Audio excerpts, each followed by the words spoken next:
বিগত বেশ কয়েক মাস লং ভিডিও দেওয়ার সময় বা সাহস কোনোটাই হয়নি। তবে আজকে ভাবলাম পুজোর পর একটা ছোট্ট লং ভিডিও তোমাদের সাথে শেয়ার করি।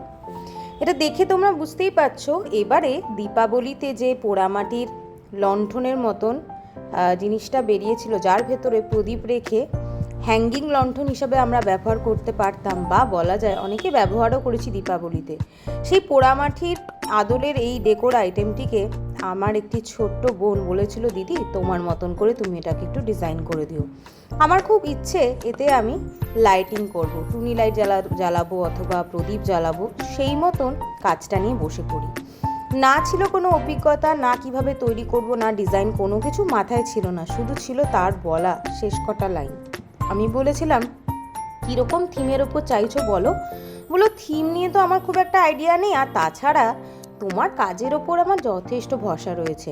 আজ অবধি যতগুলো গয়না নিয়েছি সবার কাছ থেকে কমপ্লিমেন্ট পেয়েছি, তাই এই কাজটাও যে তুমি একদম অন্যরকম করবে তাতে আমার একদম ভরসা রয়েছে।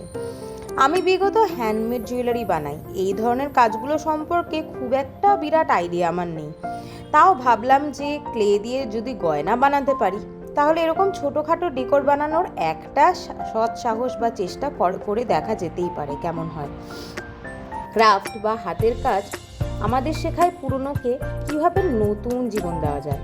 একটা ফেলে দেওয়া কাগজ বা একটা বোতল যেন আমাদের হাতে পেয়ে আমরা স্বপ্ন দেখতে শুরু করি, সেটাকে নতুন কীভাবে ডিজাইন করা যায় ফেলে না দিয়ে। আমরা যারা ছোটোখাটো বলা যায় কাজ করি, নিজেকে শিল্পী বলতেও ভয় লাগে।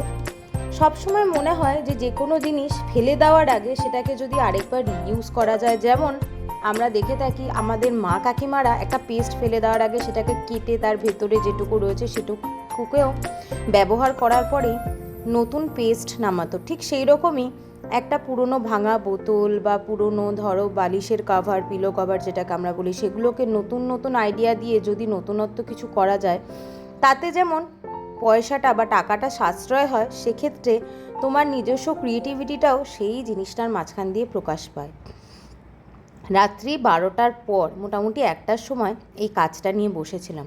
যদিও এটাকে তৈরি করতে আমার বেশ কিছুদিন লাগে, তবে কালার নিয়ে কোনো আইডিয়া ছিল না। অরিজিৎ সিংয়ের তেরে প্যার মে গানটা বাজছিল, তার পাশাপাশি আমি রং করছিলাম। যদিও এর মধ্যে আরও কিছুটা কাজ অ্যাড করা বাকি আছে, তবে যেহেতু কালারটা অনেকটাই করে ফেলেছি, ভাবলাম এটাকে ভালো করে একটু রোদ খাইয়ে নেবো। আর দিনের আলোতে যে জায়গাগুলোতে কালার পড়েনি রাতের অন্ধকারে, সেই জায়গাগুলো কভার আপ করে নেবো। আপাতত ছাদে এটিকে রোদে দিয়ে এসেছি। কেমন লাগছে আমাকে একটু জানিও তো। অনেক দিন পরে একটা সৎ সাহস করে নতুন কাজ করার চেষ্টা করলাম। ভার্নিশ এখনও কিছুই করিনি, জাস্ট কালারটা দিয়েছি। এরপরে আরও ছোট ছোট কয়েকটা পাখি এখানে আমি অ্যাড করে দেবো, যাতে জিনিসটা আরও বেশি ভাইব্রেন্ট করে। তো দেখা যাক ছোট্ট বোনটির পছন্দ হয় কিনা। দেখা হবে নেক্সট ভিডিও।